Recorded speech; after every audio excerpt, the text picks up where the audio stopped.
All right, so for those of you that are confused about why we're not talking about sensors today, the reason why is because the person that is running that workshop is moving today, and they're not going to be able to join us. So we have changed the order of the workshops a bit. So we're actually going to do the Working as Alliance today.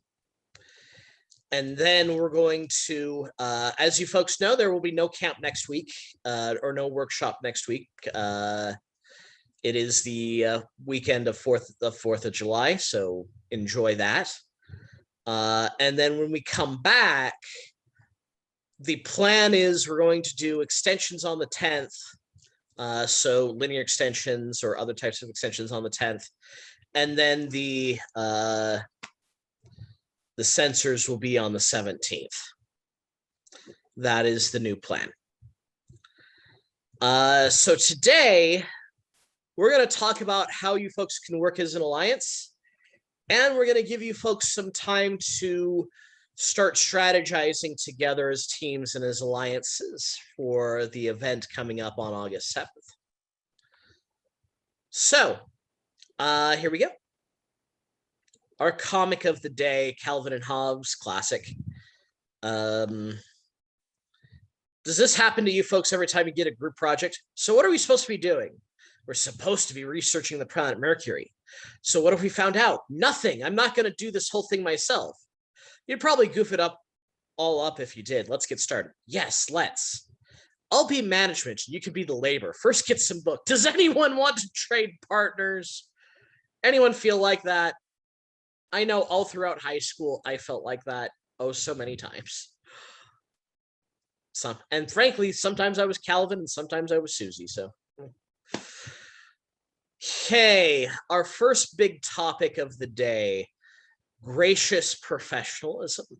Gracious professionalism is at the center of everything we do at First. And I think this is one of the big things that sets First Robotics apart from any competition I can think of off of the top of my head. And I've been part of ballroom dance competitions. I did that while I was in high school, believe it or not. I've been a basketball coach, which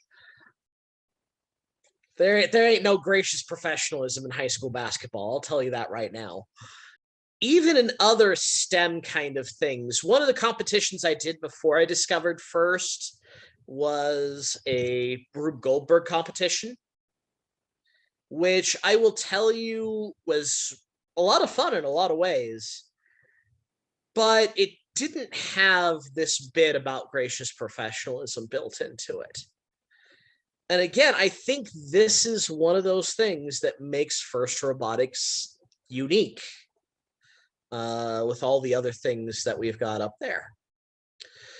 So you will, in some form or another, if you don't talk about gracious professionalism in your judged interviews, you will be asked about gracious professionalism by the judges, particularly if you are being considered for any sort of judged award in FTC. And you'll notice if you look at Game Manual 1, if you look at the descriptions of all the judged awards, the first line of every single last judged award is the team shows gracious professionalism. It is at the top of every single award. And it has made a difference in what teams have and what teams have not received judged awards. So this is something that everybody involved in FTC needs to take some time to think about and discuss. We have one of our judge advisors here from the state of Utah, Matt Dodgson. So I'm going to give him some time to discuss a little bit about what he thinks about gracious professionalism and what kind of things judges are looking for at competition about gracious professionalism. So Matt, take it away. Okay. Who knows what gracious professionalism is? So you can say it out loud or write it in the chat, whichever you feel comfortable about. So any thoughts about gracious professionalism? Okay, so Enoch asks, is it like sportsmanship?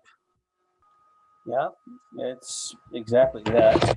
It's good sportsmanship, and that's actually even goes beyond good sportsmanship. Working well with the other teams, especially if someone has a problem.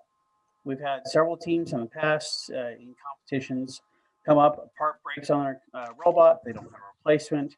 They run all over the pits and ask everyone, and even someone they're going to be competing against. They've been known to go through and say, hey, we've got this part, go ahead and throw it on the bot, go ahead and use it for the competition. That's part of the gracious professionalism. A lot of the other is the gold, kind of a golden rule type thing.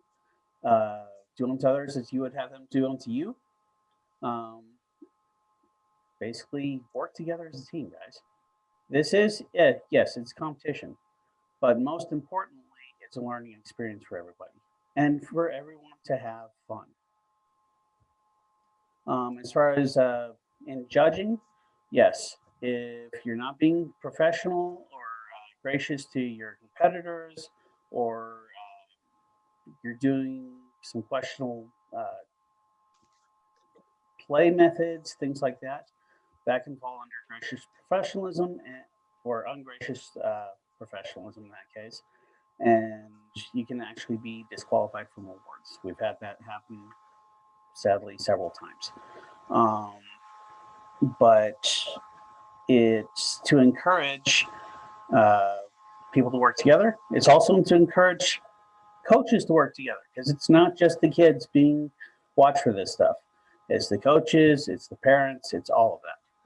If you and normally, as far as judge awards and things like that, you get I think it's pretty sure it's 3 warnings, depending on severity. Some severity you kind of skip past the warnings, but most of the time you'll get a warning saying, "Hey, this is what we heard about going on. One of the judge advisors will come talk to you. Perhaps the event coordinator, possibly the head ref, will have to come out and talk to you about what's going on. And if there are issues beyond that, we'll have to take that into consideration as far as judge awards." Okay, so I have a little discussion break built in here. This is where I'm going to stop talking here, and I'd like you folks either in the chat or just out loud, if you're comfortable with that. I would like you to either talk about what gracious professionalism is, or maybe you could talk about some examples of gracious professionalism that either your team or other teams have shown each other at competitions or at other things. One thing I saw at competitions is that when sometimes like a team needed a charger, and I would see some other team like lend theirs for them.